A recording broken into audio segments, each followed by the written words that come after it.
का बदन तो बड़ी तप रहा है, इतना ठंडा मेरे दादा। अरे की मत बुझी हाँ साखी, अब मजबूरी बाटे हो, जब यहाँ पे इतना ठंडा है तो थोड़ा सा ये मैया बड़ा सही में भात खाती है ना, नहीं समझे भात का गर्मी है ना, मतलब अथी में बोल रही है भतार भी जरूरी है, दोनों चीज जरूरी है, भात भी जरूरी है भतार भी जरूरी है, ठीक समझ गए। आप लोग के लिए कुछ कह दे, इधर आइए मैडम, बहुत लोग आपको देख हाँ देखत रही लेकिन मुई मौत, सुनिए गौर से सुनिएगा, आप भी खूब देख रहे हैं, समझ में एकदम सामने में बैठ के खूब अपना क्रिस का गाना सुनेगा। हम आप सबको कहना चाहते कि देखत रही लेकिन मुई मौत, आ मानत या दूसरा के एकरा के छुई मौत, बादल बन के उमरत रही घूमरत रही लेकिन पानी बन के छुई मौत, ठीक नु के मैया तो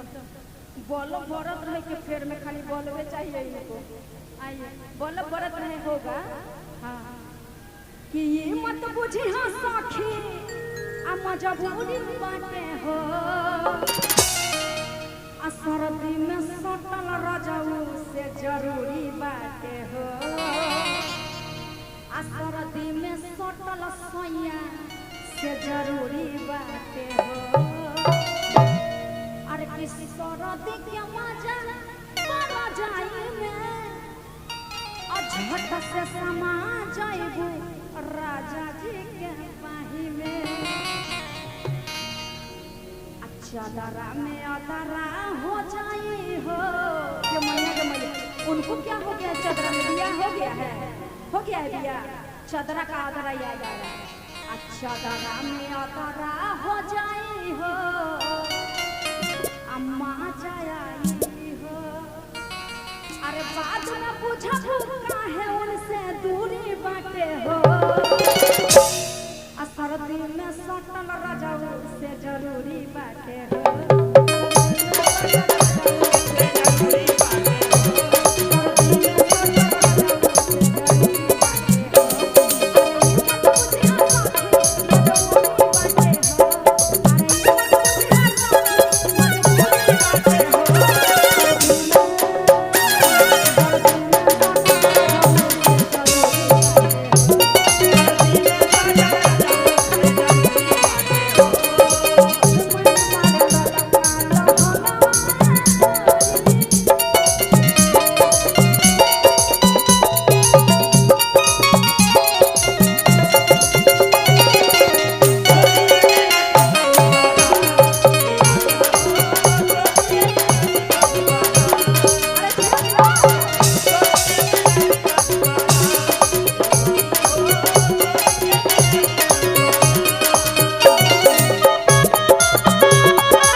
आ तू तो काला